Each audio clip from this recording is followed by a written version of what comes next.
बिस्मिल्लाहिर्रहमानिर्रहीम। Dear students, आज का जो हमारा लेक्चर है लेक्चर नंबर 1.2 नाइन्थ बायोलॉजी।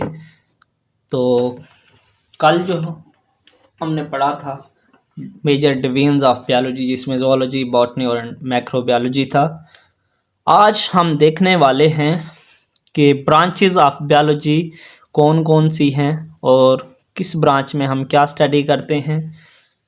आज हम इस लेक्चर में डिस्कस करते हैं जी। तो फर्स्ट ऑफ ऑल हम ब्रांच देखते हैं बायोलॉजी की।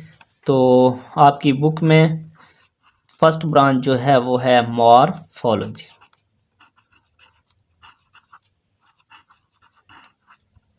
जी। तो मॉर्फोलॉजी को आप मॉर्फ से याद रखें, वर्ड मॉर्फ से। इससे देखें ब्रांचेस काफ़ी सारी हैं, बच्चों को भूल जाती हैं। तो उसको मैं कहता हूँ कि याद करने का जो आसान तरीका है कि उसके जो जो एक मेन वर्ड होता है ना, उसके अंदर वो आपको याद होना चाहिए। इसी तरह मॉर्फोलॉजी में मॉर्फ को याद रखें, जिसका मीनिंग होता है फॉर्म। तो इस ब्रांच में मॉर्फोलॉजी जो है बायोलॉजी की, इस ब्रांच में हम स्टडी करते हैं फॉर्म एंड स्ट्रक्चर जी। तो सारी सी बात है, बायोलॉजी पढ़ रहे हैं तो आप लिविंग ऑर्गेनिज्म भी आप लिख दें आगे। तो सिंपल सी डेफिनेशन है, study of form and structure of living organisms. तो ये डेफिनेशन है मॉर्फोलॉजी की। इसके बाद सेकंड डेफिनेशन जो है वो है एनाटॉमी की। एनाटॉमी देखें, एनाटॉमी का जो वर्ड है, एनाटॉमी को इंटरनल से आप याद रखें। Anatomy means internal. तो इसमें जो है ना स्टडी होती है किसकी? इंटरनल स्ट्रक्चर की। इंटरनल स्ट्रक्चर्स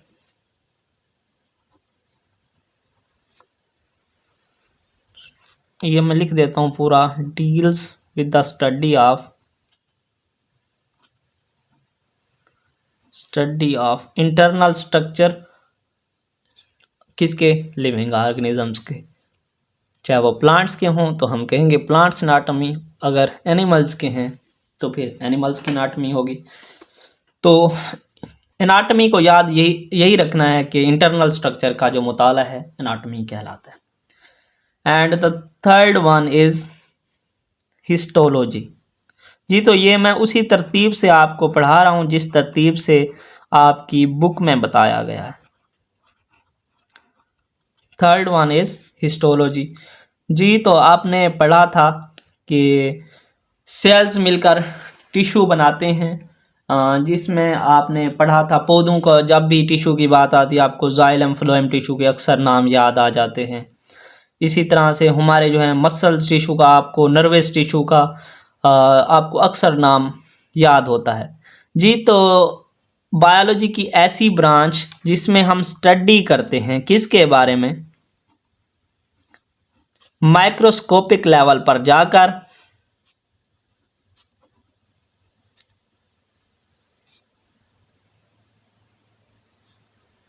या यूं इसको लिख लें, माइक्रोस्कोपिक स्टडी ऑफ टिश्यू।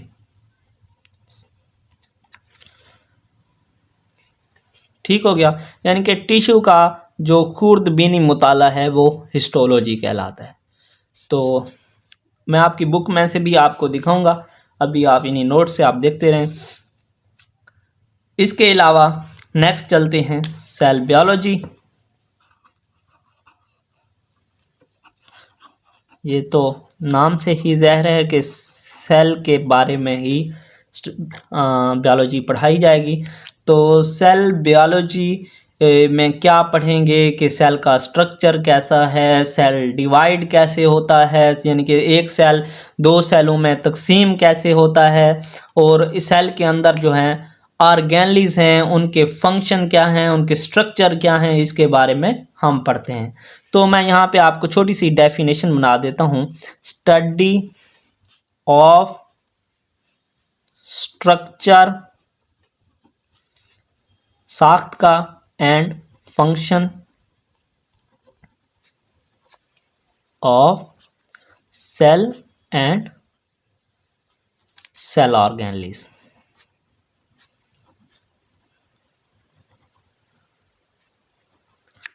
आगे भी एक लाइन ऐड कर सकते हैं, also deals with the study of cell division, यानी कि सेल की तकसीम होने के जो मराहल आपने पढ़े हैं, मिटोसिस, मियोसिस, 8वीं क्लास में भी आप पढ़ कर आए हैं, तो वो भी इसी सेल बायोलॉजी के अंदर पढ़ाए जाते हैं। तो इसी तरह नेक्स्ट वन इज फिजियोलॉजी।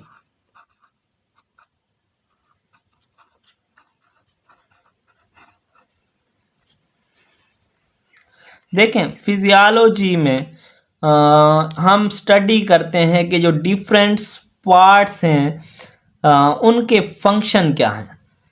जो लिविंग ऑर्गेनिज्म के डिफरेंट पार्ट्स हैं उनके फंक्शन क्या हैं, या वो किस तरह से अपना रोल पार्ट इन्वॉल्व कर रहे हैं।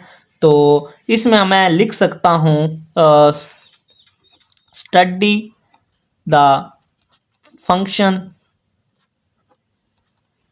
ऑफ डिफरेंट पार्ट्स ऑफ किसके, लिविंग ऑर्गेनिज्म के।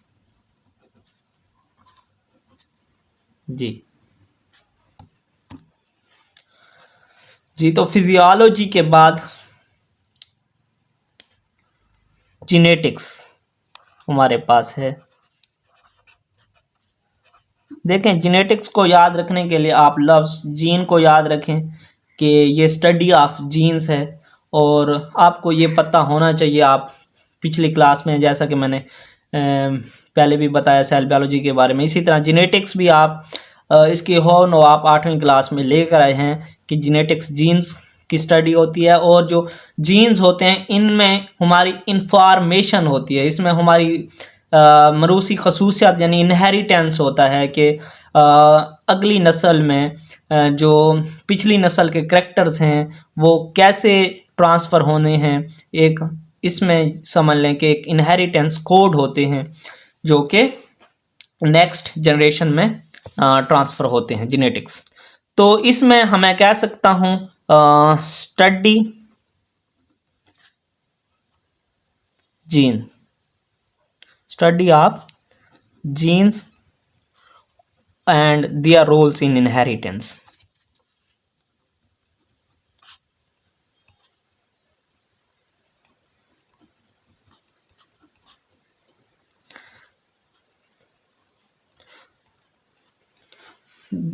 जी तो जीन्स का जो मुताला और उसका इनहेरिटेंस में क्या किरदार है उसको हम जेनेटिक्स में स्टडी करते हैं। और इनहेरिटेंस का आपको पता है कि transmission of character from parent to offsprings. तो आगे चलते हैं। नेक्स्ट है एम्ब्रियोलॉजी।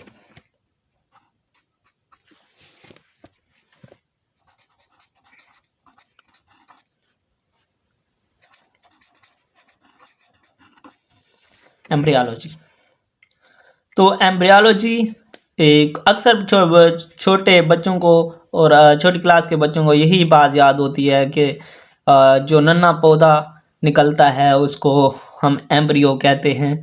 तो इसी तरह आप समझ लें कोई भी एम्ब्रियो है जो कि बाद में न्यू इंडिविजुअल एक बनना है, जिसको बाद में पूरा एक ऑर्गेनिजम्स बनना है। उसकी वो स्टेज जब वो अंडर डेवलपमेंट होता है एम्ब्रियो, यानी कि वो नन्हा पौधा ही आप जिसको कहते थे, उसको समझ लो। अगर वो जब डेवलपमेंट स्टेजेस पे होता है और इंडिविजुअल अपने यानी कि एक ग्रोथ पैटर्न की तरफ वो चल रहा होता है, तो उसके मुताले को हम एम्ब्रियोलॉजी कहते हैं। तो मैं लिख सकता हूँ study of the development of embryo is called embryology. And the next one is taxonomy. कि टैक्सोनॉमी क्या है? टैक्सोनॉमी क्या है? बेसिकली ये भी एक ब्रांच ऑफ बायोलॉजी है जिसमें हम naming and classification of organisms into groups and subgroup। जी, तो आपने वो जो ग्रुप बंदी वाला टॉपिक पढ़ा था कि हम चीज़ों को उनकी मुशाबहत और गैर मुशाबहत यानी कि उनके में सिमिलरिटीज़ और डिफरेंस की बेस पे हम उनको उनके ग्रुप्स बना देते हैं और उनके सब ग्रुप्स बना देते हैं ताकि हम उनको ईजिली से अंडरस्टैंड कर लें। और उसके अलावा आपने देखा कि कुछ चीज़ों के साइंसी नाम भी रखे जाते हैं। तो इसी तरह जब नेमिंग और क्लासिफिकेशन ऑफ ऑर्गेनिजम्स होती है बायोलॉजी की जिस ब्रांच में, उसको टैक्सोनॉमी कहते हैं। The next one is पैलियोंटोलॉजी।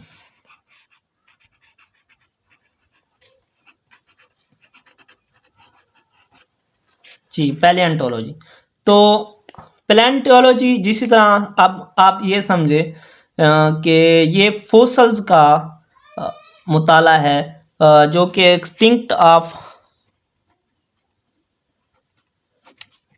Organisms होते हैं हमारे पास, उनके जो फोसल्स बाकियात जो होते हैं उनकी स्टडी है, स्टडी ऑफ एक्सटिंक्ट ऑर्गेनिज्म, यानी कि उनके फोसल्स का जो मुताला है वो पैलियोंटोलॉजी। इसी तरह जैसे आपको पता है कि पहले डायनासोर्स हुआ करते थे लेकिन अब नहीं होते, वो हमें कैसे पता चला? उनके जो फोसल्स मिले, उनके जो बाकियात मिले, उससे जो है हमें पता चला कि हाँ भाई इस तरह का एक जानवर था डायनासोर्स जो कि पहले पाया जाता था लेकिन अब नहीं पाया जाता। तो बायोलॉजी की वो शाख जिसमें ये सारी चीज़ें, ये सारा मुताला फोसल्स के रिकॉर्ड्स का और ये सारा डाटे का मुताला किया जाता है, पैलियोंटोलॉजी कहलाती है। इसी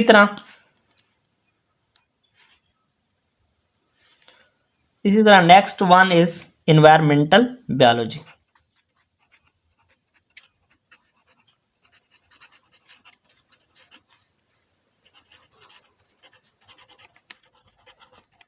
जी, तो एनवायरमेंटल बायोलॉजी में हमने क्या क्या देखना है? इसमें हमने देखना है कि एक ऑर्गेनिज्म जो है interaction of organism with its environment.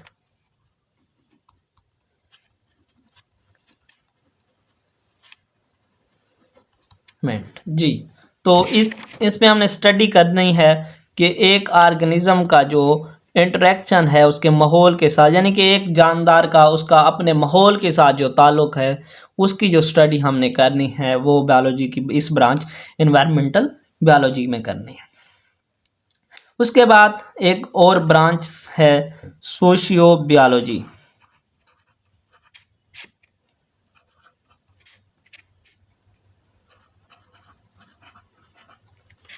Socio biology, तो सोशियो बायोलॉजी में हमने क्या देखना होता है डियर स्टूडेंट्स? इसमें हम स्टडी करते हैं, study the social behaviour of an organisms. जी, कि एक एनिमल जो है दूसरे एनिमल्स के साथ क्या ताल्लुक़ रखता है, वो किस तरह से अट्रैक्ट, यानी कि एनवायरनमेंट की जो बाकी चीज़ें हैं, जो बाकी ऑर्गेनिजम्स हैं, उनके साथ उनका रवैया क्या है, किसके साथ फ्रेंडली है, किसके साथ नॉन फ्रेंडली है, तो किस तरह से वो किस ऑर्गेनिज्म के साथ एक्ट करता है, that is called social behaviour of an organisms. इसके बाद पैरासाइट्स, नाम सुना हुआ होगा कि ऐसी चीज़ें जो हमें क्या, जो किसी भी चीज़ के ऊपर रहते हैं और उनसे फ़ायदा हासिल करते हैं और बदले में उनको नुकसान पहुंचाते हैं। इसकी मिसाल ऐसे है कि हमारे पास कोई मेहमान आए, हम उसको सारी सहूलियात दें, बदले में वो हमारी राज की बातें घर से सुने और जाके बाहर हमारे राज की बातें भी बताए। यानी कि एक तो हमने उसे फूड, शेल्टर, क्लॉथ दिए, एंड सेकेंडली उसने जो है ना हमारे राज अफशां करके हमें नुकसान भी पहुंचाया। तो अब पैरासाइट भी कुछ ऐसे होते हैं जो किसी भी होस्ट के ऊपर रहते हैं, उससे फ़ायदा हासिल करते हैं और बदले में उसे नुकसान पहुंचाते हैं। तो इसीलिए बायोलॉजी की ऐसी ब्रांच जिसमें स्टडी किया जाता है पैरासाइट्स को, तो इसको मैं थोड़ा सा पैरासाइट ही लिख गया तो असल में ये पैरासाइटोलॉजी होगा। तो study of parasites is called पैरास्टोलॉजी।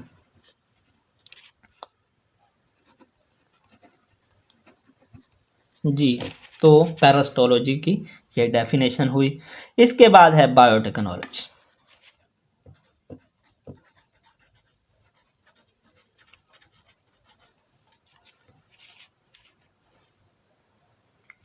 Dear students, आप बहुत सारे प्रोडक्ट जो हैं जो कि बायोटेक्नोलॉजी की मरहून मिन्नत जो हैं उसको आप इस्तेमाल कर रहे हैं।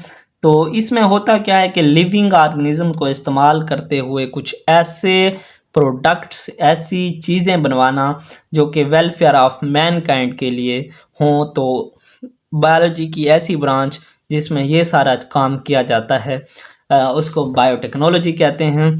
तो practical application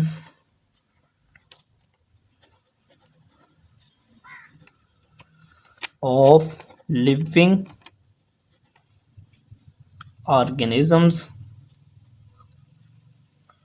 to make substances for the welfare of mankind।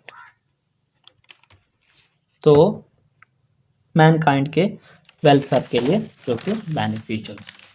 इसके बाद इम्यूनोलॉजी, आप इससे वाकिफ़ हैं लेकिन थोड़ा सा मैं आपको तारुफ करवाता हूँ।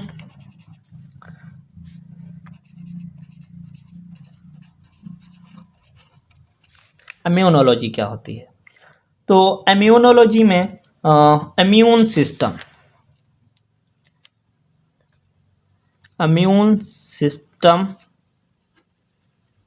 ऑफ एनिमल्स जो है उसको स्टडी किया जाता है। Study immune system of animal. अब इम्यून सिस्टम का आपको पता है कि मुदाफ़ाती निज़ाम होता है जो कि बाहर से आने वाले मैक्रोब्स जो कि डेंजरस पार्टिकल्स होते हैं उससे हमें जो है ना डिफेंड करता है, हमारी बॉडी को जो है ना डिफेंड करता है। यानी कि ये एक डिफेंस सिस्टम ऑफ बॉडी होता है। मैं यहाँ पे लिख देता हूँ आपको, defence system of body is called immune system. तो ये आपकी याद दिलाने के लिए कि एक डिफेंसिव सिस्टम है। तो जी, तो इसके अलावा बाद है एंटोमोलॉजी। एंटोमोलॉजी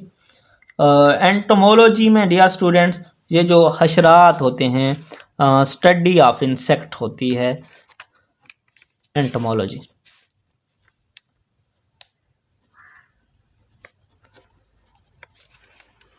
यही जितने भी हशरात हैं उनका मुताला एंटोमोलॉजी में किया जाता है। इसके बाद डियर स्टूडेंट लास्ट जो कि आपकी बुक की लास्ट ब्रांच है तो वो कौन सी है? फार्माकोलॉजी। जी, तो डियर स्टूडेंट फार्माकोलॉजी आपको पता है कि फार्माकोलॉजिस्ट कौन होते हैं, आपने नाम भी सुना हुआ है। अगर नहीं आपको पता फिर भी मैं आपको बताने जा रहा हूँ, जो कि ऐसी ब्रांच जिसमें ड्रग्स में ये समझ लें कि यही जो मेडिसिन्स हैं ये भी ड्रग्स में काउंट होती हैं। इसके अलावा ड्रग्स तो वैसे भी ड्रग्स होते हैं, तो इनकी स्टडी ऑफ